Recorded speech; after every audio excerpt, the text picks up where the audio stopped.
স্বাগতম জনাইছোঁ জ্ঞান শৰ্ট ক্ৰেছ কোৰ্সৰ অন্য এটা ক্লাছলৈ। আজি আমি শিকিম সমকোণ সম্বন্ধীয় কিছু সূত্ৰ। সেইটো সূত্ৰ বুলিয়ে কোৱা বা উপপাদ্য বুলিয়ে কোৱা বা কিছুমান নিয়ম বুলিয়ে কোৱা, তাক বেলেগ বেলেগ নামেৰে ক'ব পাৰি। গতিকে সমকোণ সম্বন্ধীয় আমি কিছু কথা শিকো আহা। আহচোন ক্লাছটো আৰম্ভ কৰোঁ। সমকোণ মানে হ'ল 90 ডিগ্ৰী এটা কোণ।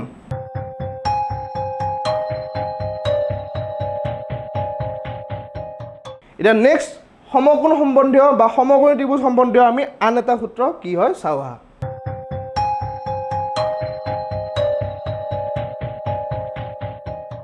এই অনুপাতবোৰ যে আছে, অনুপাতবোৰ সদায় এটা কোণক নিৰ্ভৰ কৰি কোৱা যায়।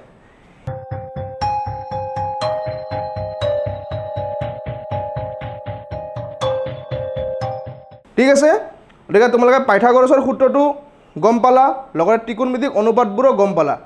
এইবোৰ তোমালোকে মনত ৰাখিবা বা তোমালোকে টুকাকৈ ৰাখিবা যাতে তোমালোকৰ এইবিলাক পিছলৈ ভালকৈ মনত থাকে। ঠিক আছে, আমি পুনৰ লগ পাম। ধন্যবাদ। ক্ৰেছ কোৰ্স আমাৰ ছাবস্ক্ৰাইবাৰৰ কাৰণে একেবাৰে সম্পূৰ্ণ বিনামূলীয়া।